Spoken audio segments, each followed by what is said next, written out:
हाय दोस्तों, welcome to सन। दोस्तों, मीशो का आईपीओ ओपन है। इंडिया में आईपीओ की मार्केट ऐसी है जहां पर हमें पता नहीं होता कि हमें आईपीओ अलॉट होगा या नहीं होगा। रीजन बीइंग, आईपीओ के एक शेयर के लिए कई 100 लोग अप्लाई करते हैं। तो दोस्तों, वैसे आपने मीशो का आईपीओ अप्लाई किया या नहीं किया? अगर हाँ तो कमेंट्स में लिखिए यस।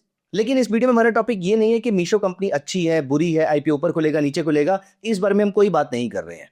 हम यहाँ पर बात करेंगे कि जस्ट इन केस किसी को अगर आईपीओ नहीं मिलता है तो फिर भी बेनिफिट उठा सकते हैं। कैसे? इन शेयर्स को ट्रेड करके। दोस्तों, देयर इज अ वेरी खास टेक्निक जिसके थ्रू आप बिल्कुल न्यूली लिस्टेड कंपनीज को ट्रेड कर सकते हैं।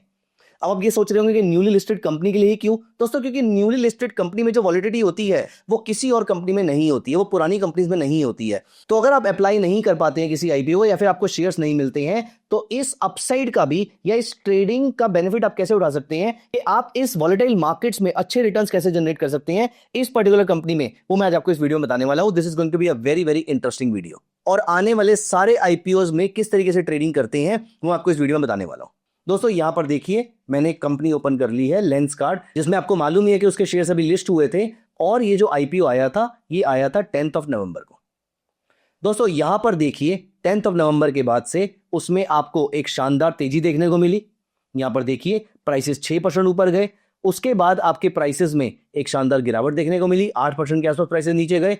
फिर उसके बाद प्राइसेस देखिए, नोटिस कीजिए, सारा 15 मिनट्स का चार्ट चल रहा है, तो ये एक एक दो दो दिन की मूवमेंट है।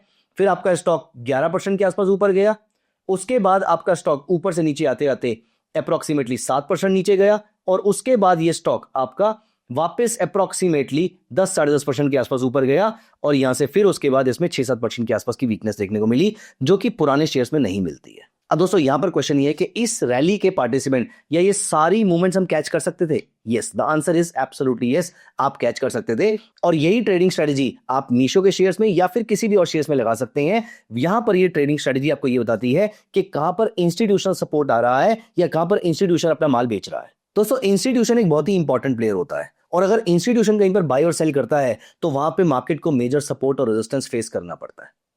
कैसे पता लगाया जाए कि इंस्टीट्यूशन यहां पर ट्रेड कर रहा है या नहीं कर रहा? बहुत सिंपल सा रूल है, देयर इज अ बहुत सिंपल सा रूल है, there is an indicator called वीवैप, वॉल्यूम वेटेड एवरेज प्राइस। क्योंकि जहां पर इंस्टीट्यूशन ट्रेड करेगा, प्रॉप डेस्क ट्रेड करेगा, एचएनआई ट्रेड करेगा, वहां पर वॉल्यूम आएगा। जहां पर वॉल्यूम आएगा वहां पर मार्केट मेजर सपोर्ट और रेजिस्टेंस फॉलो करेगी, वहां पर मार्केट मेजर सपोर्ट और रेजिस्टेंस फॉर्म करेगी। लेकिन क्या हम ये पता लगा सकते हैं? क्योंकि आप ये सोच रहे होगे कि वीवैप तो इंट्राडे के लिए होता है, तो हम कैरी फॉरवर्ड कैसे करेंगे किसी स्टॉक को अगर हमें 10-15-20% के आसपास का मूव चाहिए? दोस्तों, there is a variant of VVPAT called anchored VVPAT. Anchored VVPAT को आप किसी पर्टिकुलर टाइम पे, किसी पर्टिकुलर डेट पे एस्टैब्लिश कर सकते हैं और वहां से उसकी मूवमेंट को आप ट्रैक करेंगे। कैसे? आइए मैं आपको एग्जांपल के थ्रू दिखाता हूं। मैं आपको दो शेयर्स यहां पर दिखाऊंगा और मैं दिखाऊंगा कैसे इनमें ट्रेड किया जा सकता था। इसी स्ट्रेटेजी को आप आने वाले आईपीओ में भी अप्लाई कर सकते हैं। दोस्तों, यहां पर देखिए, मैं सारी चीजें हटा देता हूं और यहां पर मैं चलता हूं। मैंने टाइप किया एंकर्ड, ANC, तो एंकर्ड वीवैप आ गया। यहां पर आपको एंकर्ड वीवैप दिखाई दे रहा है, लेकिन ये तो कुछ भी नहीं बता रहा। डबल क्लिक करेंगे, हम इसको लेकर चलेंगे उस डेट पे जहां पर ये कंपनी लिस्ट हुई थी। तो ये लिस्ट हुई थी 10th ऑफ नवंबर को। दोस्तों, 10 नवंबर को सुबह 10 बजे ये कंपनी लिस्ट हुई थी। और यहां पर देखिए, इसकी सारी कैलकुलेशन यहां से शुरू हो रही है। अब मैं आपको दिखाता हूं मजे की बात।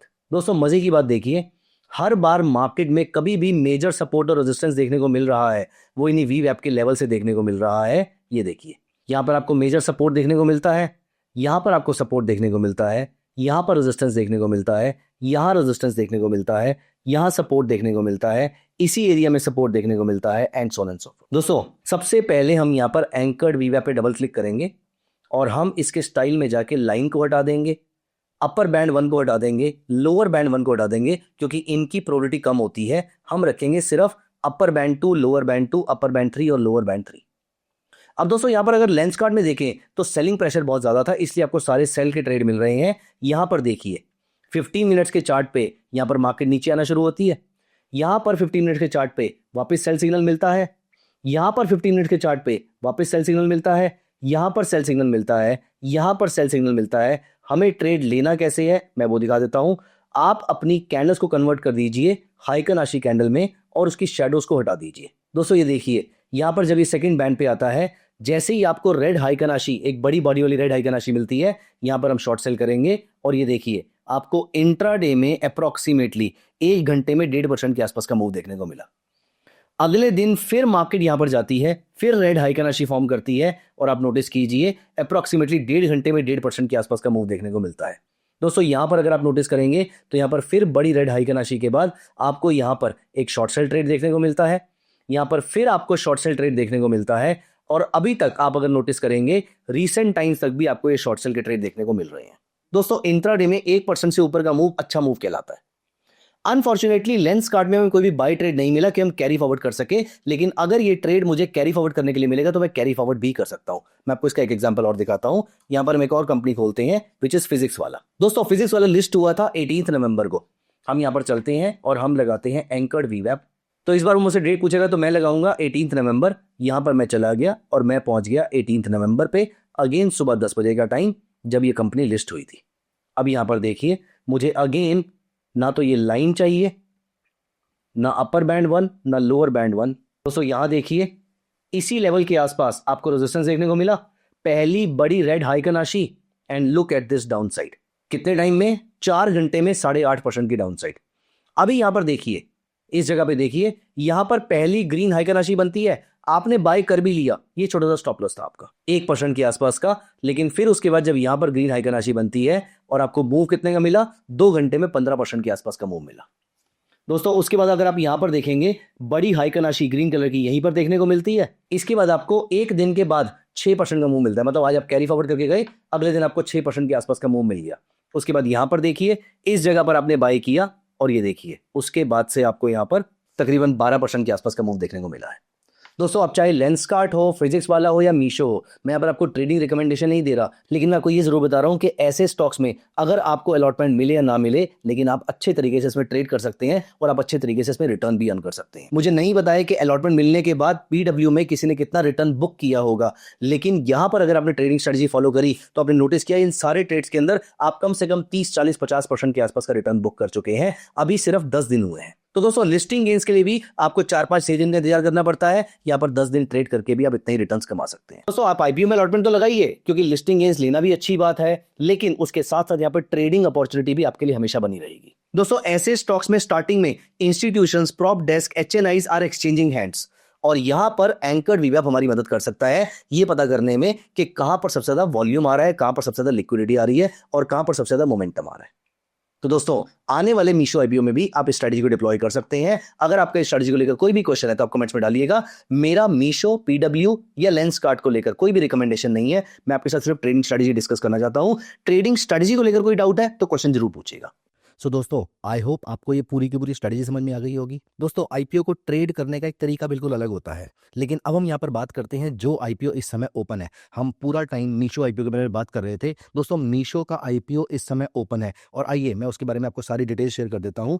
यहाँ पर आप देख पा रहे हैं हमारे धन के प्लेटफॉर्म पे ये आईपीओ 3 दिसंबर को ओपन हुआ है और 5 दिसंबर तक ये ओपन रहने वाला है। आइए हम यहाँ पर व्यू इन्फो पे चल के इसकी सारी की सारी इन्फॉर्मेशन ले लेते हैं। यहाँ पर आपको दिख रहा है इसकी जो प्राइस रेंज है वो 105 रुपीज से 111 रुपीज की रेंज आ रही है। दोस्तों 111 रुपए की रेंज पे this company commands a valuation of approximately और स्लाइटली हायर देन 50,000 करोड़। दोस्तों रिटेल के लिए अगर आपको पार्टिसिपेट करना है एज अ रिटेलर, अगर आपने यहाँ पर अप्लाई करना है तो 14,175 पे 14,175 रुपीज का पूरा लॉट है।